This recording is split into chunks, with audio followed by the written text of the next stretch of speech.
No, well, the data isn't lying. We have fewer people working than we had 4 months ago. You know, Biden claimed that we have a record number of people in the workforce. He was mistaken.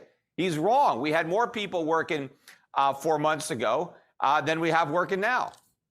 Okay, well, by the way, the record high for the number of people working is before the pandemic. So even though we've recovered the jobs that we lost prior to the pandemic, it's only because the same people have multiple jobs. We haven't recovered the workers. We still have a lot of workers that were working prior to the pandemic that haven't rejoined the labor force.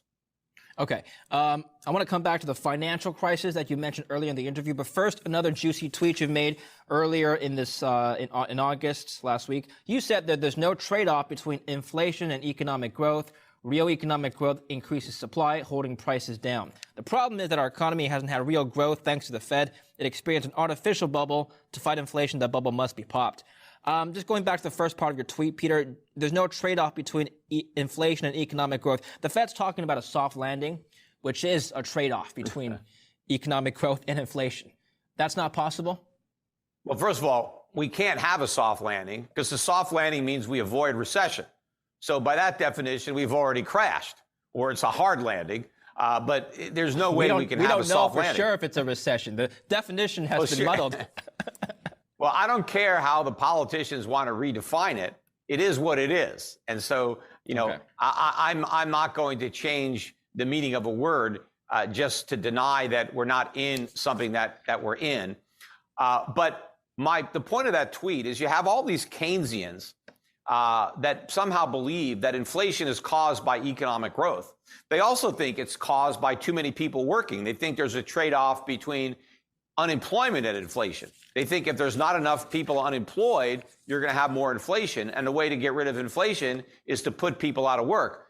All of this is Keynesian nonsense. Inflation is not caused by the private sector. It's not caused by growth. It's not caused by people working.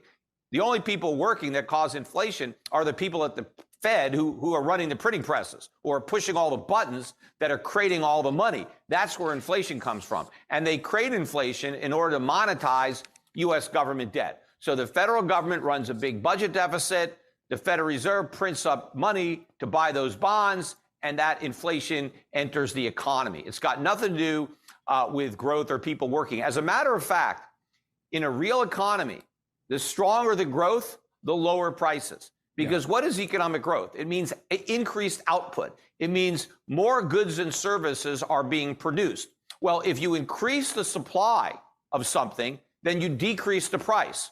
So a productive economy that's producing more stuff means that the price of that stuff is lower. The same thing with people working. If more people are employed productively, their productive output is increasing the supply of goods and services, keeping the prices down. If you slow down real economic growth, if you force people out of work, you're going to have less supply. We're not going to make as much stuff. We're not going to be offering as many services. And so therefore, the prices of those goods and services, all else being equal, are going to go up.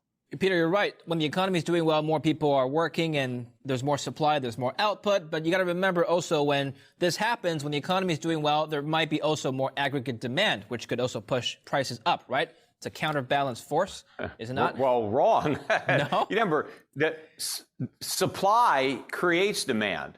So if people are producing and putting goods and services into the economy, well, now they have the ability to share in that production. They've earned money helping to create stuff, and now they could spend that money to buy the stuff that they created.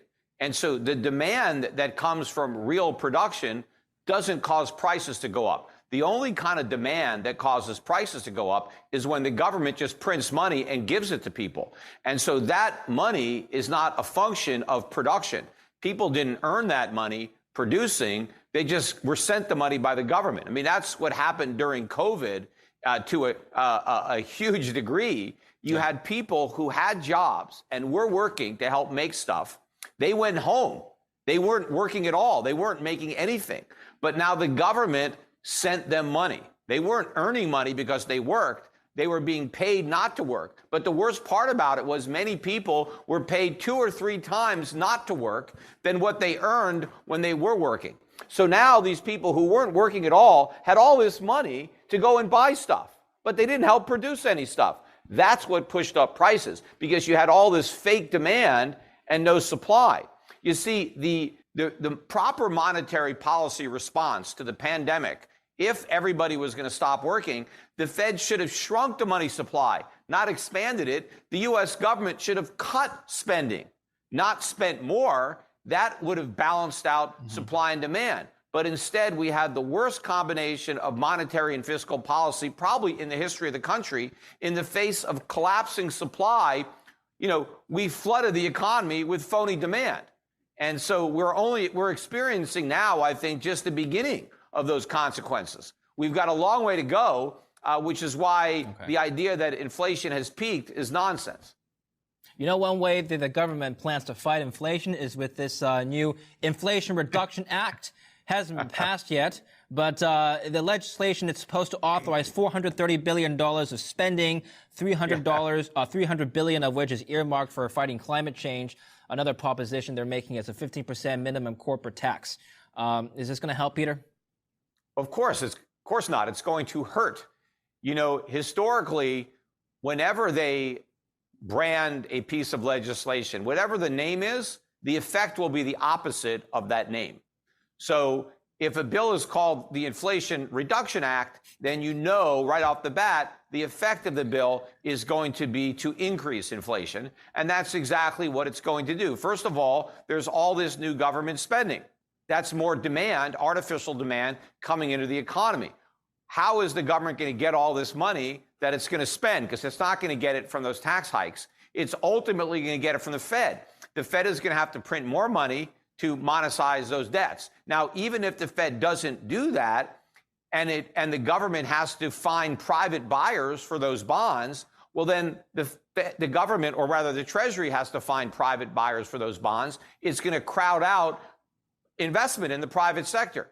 And so that's going to mean fewer things are going to be produced, because the private sector is going to have less money to invest in capital and things to improve productivity. And so that ultimately causes prices to be higher. So will the increase in corporate taxes, because to the extent that corporations have to pay higher taxes, it comes at the expense of lower investment.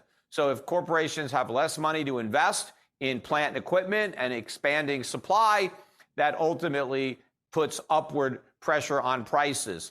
What the government needs to do to reduce inflation is reduce government spending. We need a bill that cuts government spending.